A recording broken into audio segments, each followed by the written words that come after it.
defee mandat de dépôt moom mii di Abdou Nguer di chroniqueur bokk fii ci émission bu Grande Gueule ban appréciation ngay def par rapport ak lu nu mel. waaw xam nga man du ma bokk ci ñiy wax Abdou Nguer Free Abdou Nguer du ma wax Free Abdou Nguer parce que jàpp naa ne tey la gën a nekk libre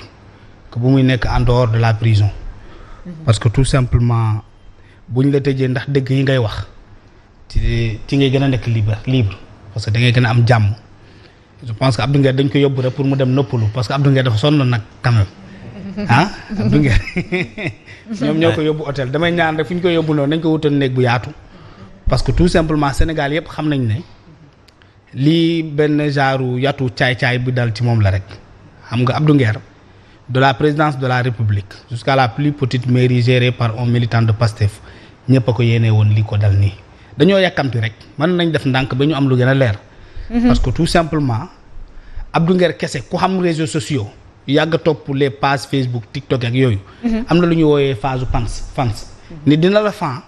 ubbi page tuddee la ko man créé woon naa fan page Mia Guissé def tiré de fans parce que je voulais profiter de son aura bi existé lu mu génnee photo bu bees ma dugal ci compte bi lu mu woy wu neex ma dagg partagé lu mu wax ju garaaw ma dugal. en un an page bi am plus de 120 000 abonnés mais bi mu amee li ma ci doon wut dama dindi tur bi delloo ko ci li ma ci doon wut mais da ngay gis fans bi Abdou kese saa loolu dafa leer maanaam moom Abdou rek lay déglu ki ubbi compte bi Abdou rek laay déglu Abdou kese man Abdou kese laay topp loolu lay signifier du leneen maa ngi gis des gens di def ay confusion ne faux compte la wala leneen kooku fans la buy topp Abdou Nguer. foo Abdou Nguer après la ñu comprendre que ne fans la parce que début bi sax dañoo jàppoon ne peut-être faux compte la. non bu ñu duppee woon Abdou seul fans la boo xam ne dafay topp Abdou Nguer. bu demee ci site internet yi da koy dem déglu lu mu wax lu ko neex mu dagg dugal loolu kese la mais loolu rek doyoon na pour ñu bàyyi doomu jàmbur ji mu ni ba këram maintenant ça montre que nous avons un pouvoir en faillite à tous les niveaux pouvoir boo xam ne il se trouve dans les réseaux sociaux malheureusement réseaux sociaux yi tey ñooy gouverner. parce que réseaux sociaux yi TikTok Facebook ak yi si des ñoom ñooy dicté suñu autorités yi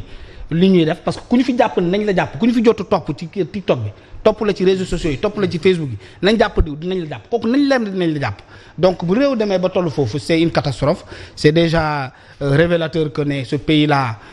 ñi ko yor nekkuñu sur les urgences de ce pays là parce que tey urgence yi du procès urgence yi tey du topp ku mel ni Abdou Nguer urgence yi tey du topp ay journalistes di leen arrêter pour des faits fallacieux tey urgence bi du nekk ci dem ci suñu commissariat yi wala dem ci cybercriminalité wala dem di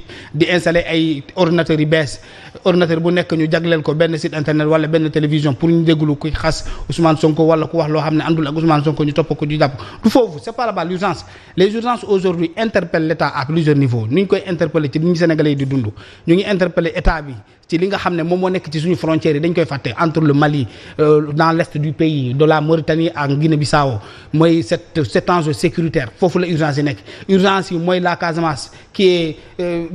là dans une côte où les narcotrafiquants ñëpp xam nañ ne lu fa nekk avec la Guinée-Bissau urgence yi aussi aujourd'hui c'est la Guinée-Conakry avec des faux billets urgence yi aussi c'est comment protéger cette côte du Sénégal intéressée par ceux qui se trouvent au Mali au Niger au Burkina Faso foofu la urgence yi nekk urgence yi tey mooy naka la ñuy def ba Sénégalais bi nga xam ne dàq nañ ko ci liggéeyam 313 yooyu nan la ñuy def ba wutal la leneen wala dimbali leen ñu jàpp ci leneen urgence yi mooy les Sénégalais là qui sont renvoyés dans leur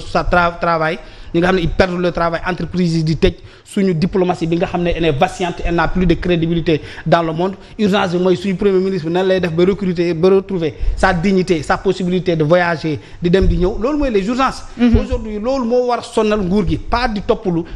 ay Abdou Nguer wala di xool Alassane Balde lan lay wax Zik FM parce que il dérange parce que il ne dit pas quelque chose qui nous arrête urgence yi foofu la tey te il faut quelqu'un qui puisse dire cela à Ousmane Sonko à Bassirou Diomaye Faye qu'il soit même des rangs de la mouvance présidentielle loolu mooy que ñu ñeme Ousmane Sonko ñeme Bassirou Diomaye nee na hey les Sénégalais s'ils vous ont porté ici c'est parce que ils ont eu confiance en vous parce que vous avez tenu beaucoup de promesses loolu mooy urgence bi tey mais pas di toog ci télé bi naan way jàpp nañ Abdou Nguer j'ai vu des gens qui di koy après y a la liste est encore longue il faut arrêter Kandé il faut arrêter Thierno Diop il faut arrêter tel mais un pays qui tombe dans cette bassesse-là. C'est un pays qui oublie les enjeux. Et les enjeux aujourd'hui sont des enjeux de développement. Alors sur ce point, est-ce que duñu risquer créer d'autres Abdou Nguer en mettant Abdou Nguer en prison peut-être pour mu noppi wala pour une punition peut-être bokk na ci li tax xëy na ñu yóbbu ko ndax yaa ngi koy wax léegi ñeneen ñi ñu ngi jàpp que ne la liste des na ci ñi nga xamante ne xëy na dañuy déranger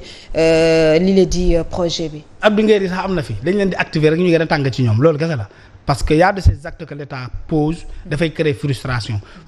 fu mu judd rek dafay créer réaction de protection lay doon réaction de xam nga sénégalais d'ailleurs ku yaakaar ne sénégalais nu mu bindoo ku xam Sénégal nu mu mel nga jàpp ne yow parce que da ngay jàpp ay nit tëj que tu vas priver le Sénégalais de sa parole de sa liberté de parole da nga xamul fu Sénégal jóge da nga xamul lan mooy histoire réew mi da nga xamul fan la Mamadou Dia jaaroon ak Léopold Sédar Senghor da nga xamul lu fi nekkoon bien avant les indépendances da nga fàtte fi Cheikh Amadou Bamba jaaroon ak tubaab yi parce que lu ñuy def ni Abdou Nguer moom la tubaab bi bëggoon jël def Cheikh Amadou Bamba privé ko de ses activités de sa liberté ñu jàpp yóbbu mais après Cheikh Bamba est devenu beaucoup plus fort. C'est après qu'on a eu la mosquée de Touba, c'est après qu'on a eu Massalikul Jinaan, c'est après qu'on a eu une confrérie beaucoup plus solide, c'est après que tous les Sénégalais mabondo ànd ci mouridisme mu gën a am doole qui leur dit que quand Abdou Nguer sortira de là où il est aujourd'hui, il ne sera pas beaucoup plus virulent, qui ne sera pas beaucoup plus écouté, qui ne sera pas beaucoup plus contre que ce régime-là. C'est que parfois le régime moom mooy yaral boppam ay noonu moom mooy këreel boppam ay noonu am na kenn koo xam ne mu ngi fee doon déggulu Abdou Nguer jàpp njaamuram daawul def dara daawul posé benn acte tey nga jàpp Abdou Nguer yóbbu ci prison da nga koy yee fu mu nekkoon moom muy jéem a def li Abdou Nguer def boo moytu sax mu gën ko xarañ boo moytu mu gën ko virulent boo moytu mu gën ko aay ñu commencé itam ci TikTok bi parce que tey TikTok bi am na ay télévisions yu bëri mu ngi fi moo leen ëpp doole am na ñoo xam ne dañoo yor seen page Facebook moo gën a